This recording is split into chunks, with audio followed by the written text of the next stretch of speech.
పని చేస్తున్నాం కానీ వాల్యూ లేకుండా పోతుందండి. అంటే కాయ కష్టం చేస్తాం, పొద్దస్తమాను చేస్తున్నాం.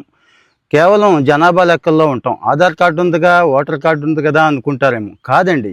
మీరు ఏదైతే పని చేస్తున్నారో దానికి సంబంధించి మీకంటూ ఒక ఐడెంటిటీ ఉండాలి. గవర్నమెంట్ లెక్కల్లో ఉండాలి ముందు. ఎందుకంటే గవర్నమెంట్ చాలా బెనిఫిట్స్ ఇస్తోంది. పాపం ఇదంతా కూడా గిగ్ వర్కర్స్ అంటామండి. సాంప్రదాయేతర రంగం అంటాం జనరల్గా. అంటే చాలామంది సాఫ్ట్వేర్ దగ్గర నుంచి చిన్న చిన్న కంపెనీల్లో 10 మంది పనిచేసే వాళ్ళు కూడా పిఎఫ్ ఉంటుందండి.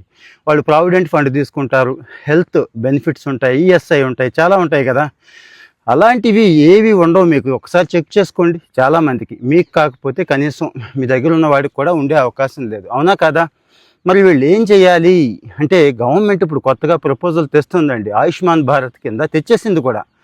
5 లక్షల రూపాయల దాకా వైద్యం చేయించుకోవచ్చు ఫ్రీగా. దర్జాగా వెళ్ళి మంచి మంచి కార్పొరేట్ హాస్పిటల్లో చేయించుకోవచ్చు అని చెప్తోంది.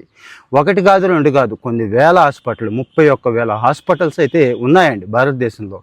మరి వీళ్ళు వెళ్ళి చక్కగా వీళ్ళ ఫ్యామిలీ అక్కడ చేయించుకోవచ్చు. ఎవరు అంటారా? జనరల్గా డెలివరీ బాయ్స్ దగ్గర నుంచి, ఇక ఆ పని ఈ పని లేదండి, టాపీ పని దగ్గర నుంచి చాలా పనులు ఉన్నాయి కదా మనకి. మీకు పిఎఫ్ లేదు కానీ పని చేస్తున్నా, ఏదో ఒక పని చేసుకొని బతుకుతున్నాను అనేవాళ్ళని గిగ్ వర్కర్స్ అంటారు.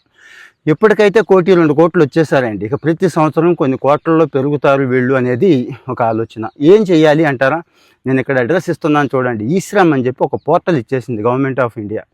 మొన్నే ఫైనాన్స్ మినిస్టర్ గారు కూడా అనౌన్స్ చేశారండి. వీళ్ళందరికీ బెనిఫిట్స్ ఇవ్వాల్సిందే, ఇస్తాము, వీళ్ళ మీద ప్రత్యేకంగా బడ్జెట్ కూడా ఇస్తున్నామని బడ్జెట్ కూడా అనౌన్స్ చేశారు. సో ఆ ఈశ్రమ్లోకి వెళ్ళి మీరు నమోదు చేసేసుకుంటే ఏం లేదండి, మీ ఫోన్ నెంబరు, ఆధార్ నెంబరు ఇవే కదా, అంతకుమించి ఏముంటాయి. నమోదు చేసేసుకుంటే మీకు ఒక కార్డు జనరేట్ అవుతుంది, ఒక ఐడి జనరేట్ అవుతుంది. అది ఉంటే చాలు.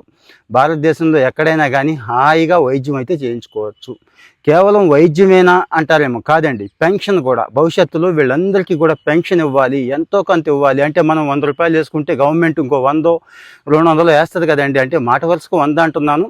మనం 1000-4000 వేసుకుంటే గవర్నమెంట్ కూడా అంతే వేసి మనం రిటైర్మెంట్ టైంకి అవసరం కదా, ఆ పెన్షన్ ఇచ్చే ఆలోచన కూడా చేస్తోంది. సో నేను పోర్టల్లోకి వెళ్ళి డైరెక్ట్గా చేసుకోలేనండి, నేనేదో చితకా పనులు చేసుకుంటాను, కూలి పని చేసుకుంటాను అనేవాళ్ళు ఉంటే కనుక ఎవరో ఒక మీ సేవ వాళ్ళను, చదువుకున్న కుర్రాడను, లేకపోతే కస్టమర్ సర్వీస్ సెంటర్స్ అని చాలా ఉన్నాయి, అక్కడికి వెళ్ళి చేయించుకోండి. ఏ కాలేజ్ కుర్రాడిని అడిగినా కానీ చేసి పెట్టేస్తాడని. కానీ ఇది మాత్రం గుర్తుంచుకోండి, అసలు మీరు ఈ లెక్కలో ఉన్నారా లేదా, అంటే ఈ శ్రమ్ పోర్టల్లో ఉన్నారా లేదా. భవిష్యత్తులో ఇప్పుడు నేను చెప్పింది హెల్త్ ఇన్సూరెన్సే కదా చెప్పాను.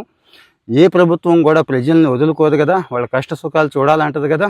సో భవిష్యత్తులో చాలా చేసే అవకాశం ఉంటుంది. ఇవన్నీ కూడా పొందండి, షేర్ చేయండి, ముఖ్యంగా వాళ్ళకి షేర్ చేయండి ప్లీజ్.